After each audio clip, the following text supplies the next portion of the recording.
Hello friend सबैलाई है नमस्कार। आज म तपाईहरुलाई एउटा जानकारी दिलाउन चाहन्छु है।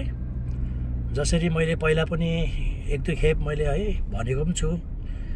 म आज हिमाचल प्रदेशको है डिस्ट्रिक्ट हमीरपुर भोटा भन्ने जग्गामा छु, जहाँ चाहिँ आज मेरो बचपना मेरो सानोको एकदमै म सानोमा यहाँ मैले काम गरेँ, धेरै मैले काम गरेँ हैन। गाडीहरू पनि चलाएँ, सानो गाडीहरू हैन, ठुलो गाडीहरू सानो सबै काम गरेँ बचपनामा। धेरै 30-35 वर्ष पहिलाको कुरा हो। आज म फेरि यही गाउँमा फर्केर आएको छु। जसरी कि मैले पहिला पनि भनिहालेँ, मेरो यो गाउँको एकजना भैया हुनुहुन्थ्यो, भैया मसँगै हुनुहुन्छ। हेलो भैया। हेलो भैया। हेलो भैयालाई एकदम है धन्यवाद।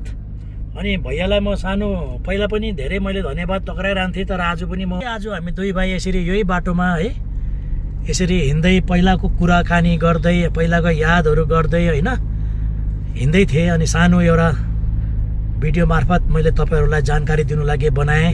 तपाईहरुलाई कस्तो लाग्छ? अब हामी यहाँनिर एउटा गाउँमा एउटा मेला चलिरहेको छ, जसलाई कि हामी पहिला सानोमा जान्थ्यौँ हेर्नु लागि। त्यो मेलामा अब हामी जाँदैछु, पुग्नु लागेछ। यो जग्गाको नाम चाहिँ लद्रौर हो। यहाँ नि हामी पहिला घरबाट चाहिँ खुट्टाले नै हिँडेर आइपुग्थ्यो।